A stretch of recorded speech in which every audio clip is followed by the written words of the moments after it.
Maintenant, on fait un petit exercice. Donc là, on a un ensemble de points. Un point est donc défini par ici Y. On a 7 points. On nous demande d'établir un modèle linéaire. Y chapeau est égal à X plus B. Ensuite, comment évaluer le modèle linéaire? Donc là, on va l'évaluer selon les deux mesures NRMSE et R2. Et ensuite, on doit faire une conclusion.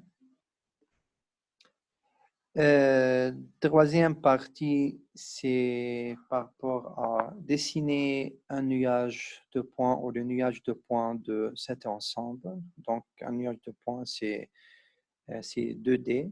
Donc, on met X, Y, on dessine le point. Quatrième partie ou quatrième question, là, il faut appliquer la méthode de cas plus proche voisin pour prédire l'ordonnée.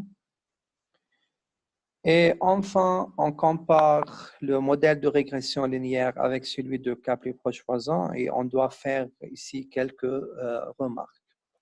D'accord? Donc, d'abord, oui, je préfère que vous-même, vous arrêtez la vidéo ici, vous calculez y égale à x plus b. Voilà, pour faire un peu de pratique. Donc, comment établir y égale à x plus b? Donc, d'abord, il faut calculer la moyenne de x, la moyenne de y, moyenne de x, 1 plus 2 plus 3, etc., divisé par 7. Moyenne de y, 3 plus 1, divisé par 7. Donc, ça, c'est la moyenne. Comment calculer l'écart type de x? Donc, tout simplement, pour calculer l'écart type de x, donc c'est 1 moins la moyenne de x, 1 moins 4, plus 2 moins 4, plus 3 moins 4, plus 4 moins 4, etc. Donc, tout ça au carré.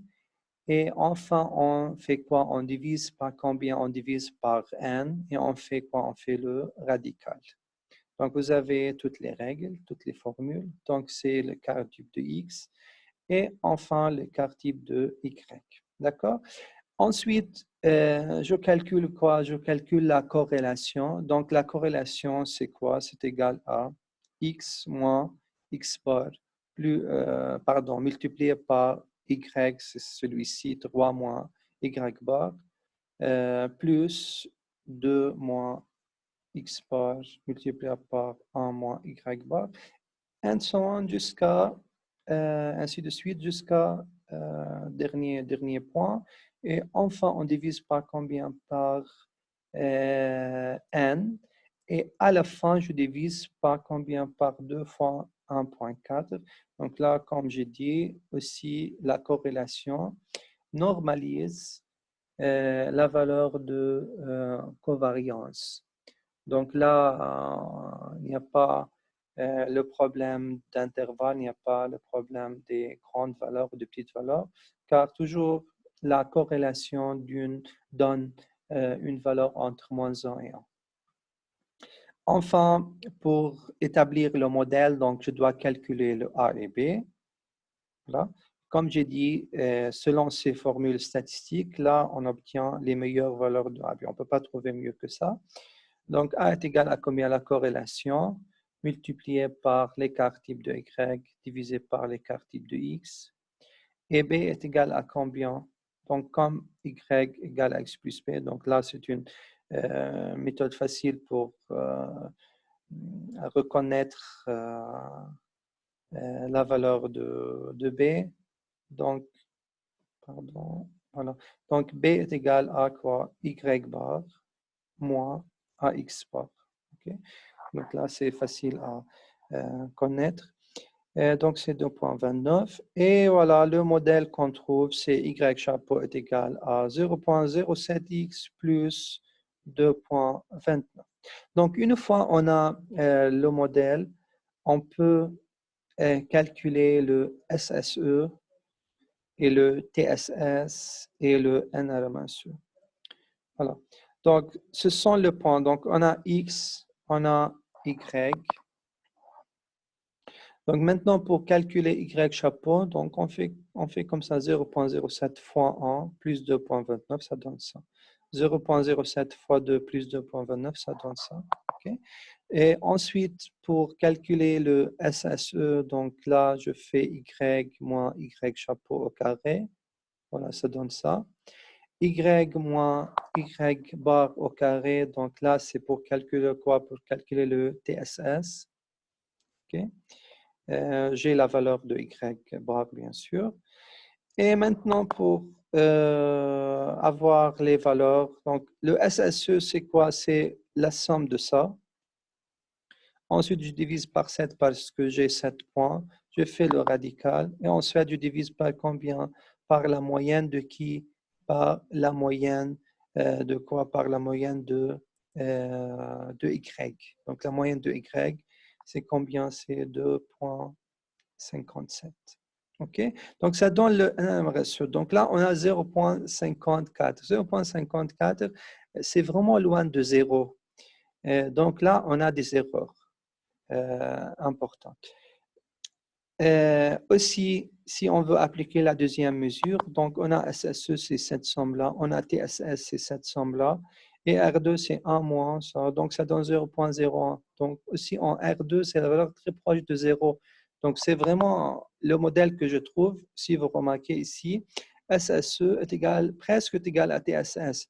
Donc vraiment, le modèle que je trouve est un modèle nul. Et là, la régression linéaire ne marche pas.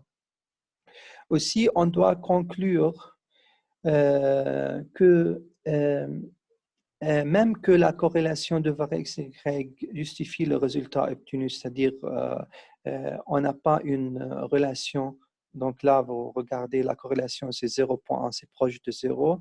Mais là aussi, il faut interroger la taille du problème. Est-ce que le modèle que j'ai, est-ce que la base de données ou le fichier que j'ai, est-ce que c'est important ou pas? Donc là, on travaille sur 7 points. Voilà. Donc on ne peut pas décider vraiment. Donc ça, c'est juste une remarque que vous gardez toujours dans vos têtes, que toujours pour évaluer un modèle, il faut que je possède un nombre important de points. Mais là, pour faire la pratique ou pour faire le calcul, pour prendre les démarches, tout ça, donc là, bien sûr, on fait sur un petit problème. Mais plus tard, en programmant en Java, là, je vous donnerai un fichier qui contient plus que 1000 points. Et là, vraiment, vous faites un bon test ou une bonne évaluation du modèle. Enfin, juste, je pense que j'ai dépassé le temps. Voilà, on continuera partie DE plus tard ou dans la session de Zoom ou la prochaine séance. La dernière question, dessiner le nuage de points correspondant. Donc là, je mets XY et je mets le point. Donc là, on voit que le nuage de points montre une corrélation très faible entre les deux variables XY. C'est pour cela, tout simplement, on a une valeur basse de corrélation, on a une valeur basse sur R2.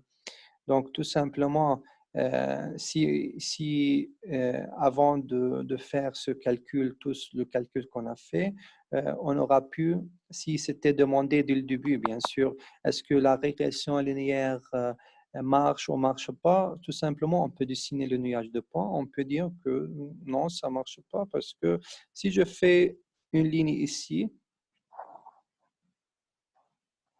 imaginons que ce que je trouvais, c'est là. Donc là, on a des erreurs, beaucoup des erreurs. Vous voyez, ce sont des erreurs importantes. Même si je fais comme ça aussi des erreurs, comme ça des erreurs. Donc, peu importe la ligne que je trouve, bien sûr, quand je parle de A et B, je parle meilleur A et B. Donc, imaginons celui-ci ou bien celui-ci. Donc, peu importe le modèle que je trouve ou la ligne que je trouve, donc on aura toujours des erreurs importantes. Donc, d'où le modèle de régression linéaire ne fonctionne pas ou ne marche pas sur cet ensemble de données. OK? Bon, bonne lecture et à bientôt, à mercredi, je pense. Au revoir.